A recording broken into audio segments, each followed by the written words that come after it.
Exactement. Bonjour, on a le vent.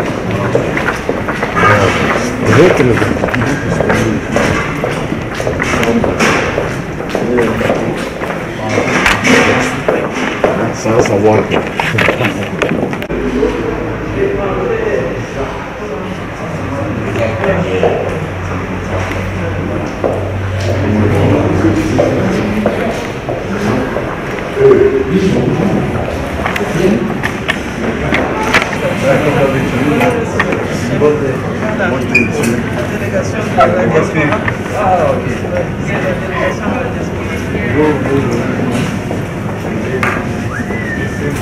Voilà.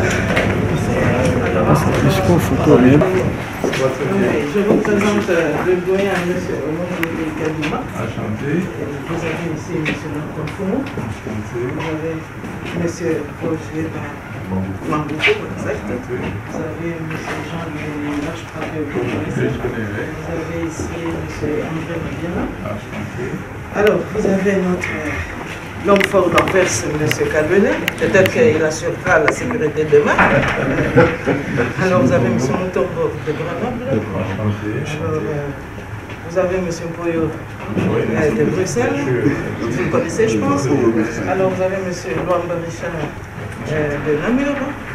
Puis, vous avez M. André Quinta de Verviers. Et je crois que le tour est fait. Tout le monde est présenté. Oui. Ok, ça va. Donc, voilà. La délégation.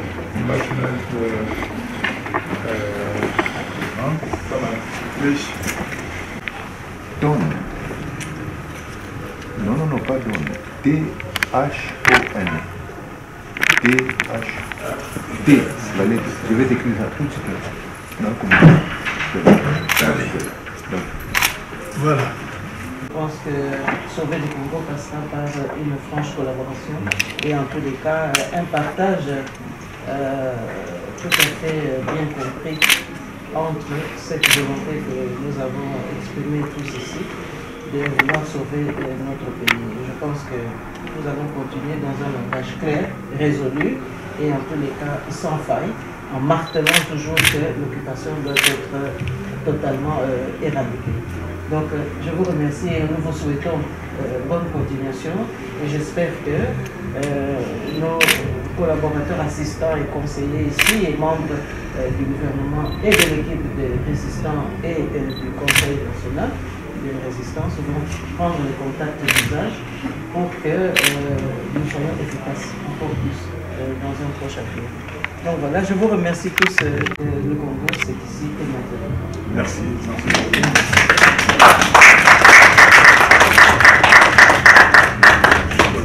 C'est le mot de la fin. Moi, j'ai réitéré la bonne chose que madame, et nous devons travailler, nous ne devons pas dormir, nous devons nous engager. Il n'y a personne qui viendra assurer le développement du Congo en dehors de nous. Personne. Et nous avons une responsabilité historique. Elle a parlé des 60. Nos pères de l'indépendance ont pris l'indépendance pour eux. Vous pouvez tout dire, ils ont pris l'indépendance. Et ils étaient, regardez là où ils étaient. Nous aujourd'hui, nous avons des ordinateurs, nous avons beaucoup de choses, nous avons des téléphones. Mais on n'arrive pas à faire l'écart de ce qu'eux ils ont fait. Et ça, on ne doit pas être, nous ne sommes pas des sous-hommes. Voilà, il faut qu'on emboîte les pas et qu'on s'engage. Moi, je pense que c'est le maître mot, l'engagement, et c'est dire que de temps en temps, il faut dire que non, moi je m'abandonne et je regarde le pays. Parce que si les Kassabougou, les Lumumba et les autres ne s'étaient pas abandonnés, ne s'étaient pas dit que voilà, je vois d'abord le pays, on n'aurait pas eu d'indépendance. Merci beaucoup. Merci beaucoup, M. le Président. Et une salutation à M. Lopessa, qui a bien travaillé, qui a bien coopéré. C'est le représentant. Ah, d'accord. C'est possible, je vais avoir une photo.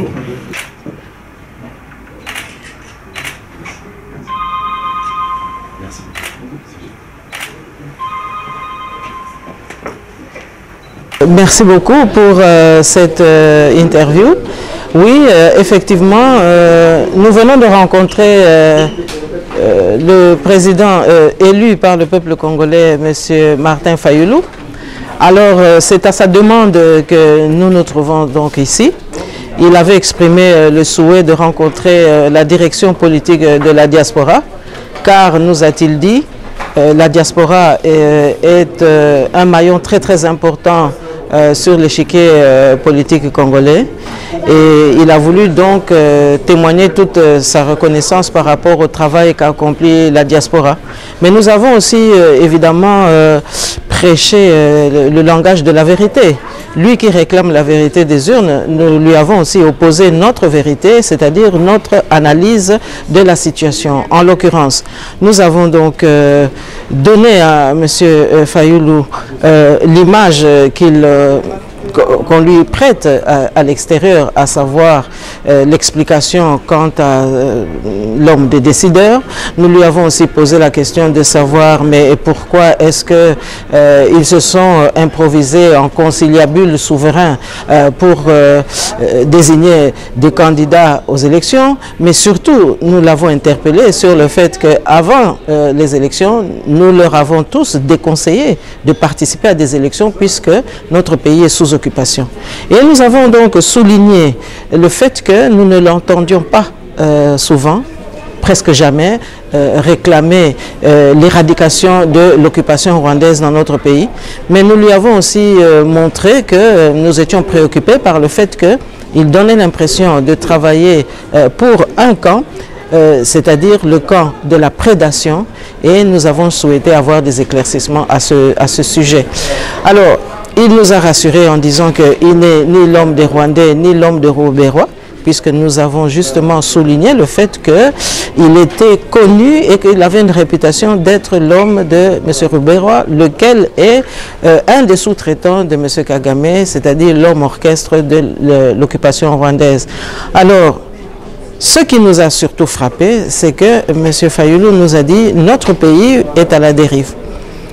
Il a reconnu que la situation est très complexe, mais il nous a aussi exhorté en demandant que chaque Congolais applique l'article 64 là où il est. Il nous a aussi fait comprendre qu'en réalité, le masque que porte aujourd'hui Kabila sous le visage de Félix, ça c'est lui qui nous dit cela, et bien que c'est un jeu très dangereux et que si nous laissons passer quelques mois, eh bien ça suffira pour que notre pays aille à la dérive. Alors, évidemment, nous l'avons écouté, nous avons entendu ce qu'il nous a dit et surtout, nous avons retenu une préoccupation qu'il a voulu partager avec nous, à savoir que la communauté internationale, d'après ses analyses, souhaite voir les Congolais prendre leurs responsabilités. Alors, évidemment, moi comme présidente de la diaspora, je n'ai pas répondu favorablement à cette demande parce que nous sommes venus avec un a priori pour soutenir un camp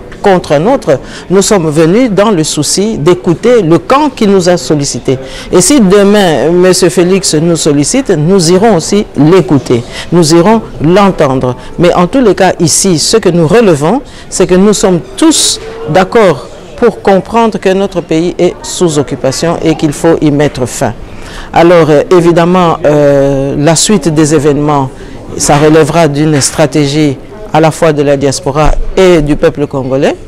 Mais nous avons surtout compris que, il semble maintenant, M. Fayulu avoir compris qu'il faut conjuguer les efforts et que seul il ne pourra rien faire si la diaspora ne s'implique pas.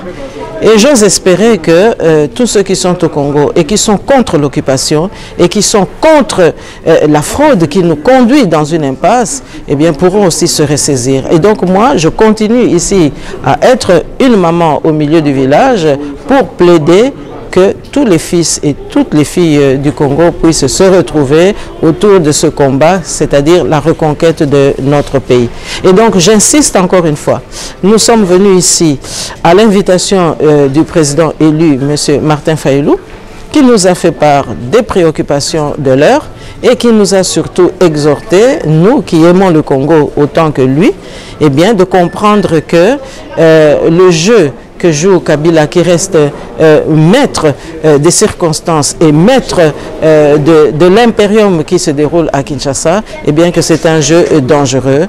Et il regrette, nous a-t-il dit, que notre frère Félix et accepter l'accord signé avec Kabila, car c'est un accord funeste d'après ce qu'il nous a dit. Alors moi, je prends simplement l'engagement ici devant le peuple congolais, devant vous tous qui nous suivez, que je continuerai à appeler tous les Congolais à l'unisson, je continuerai à soutenir tous ceux qui veulent nous rejoindre pour sauver notre beau pays.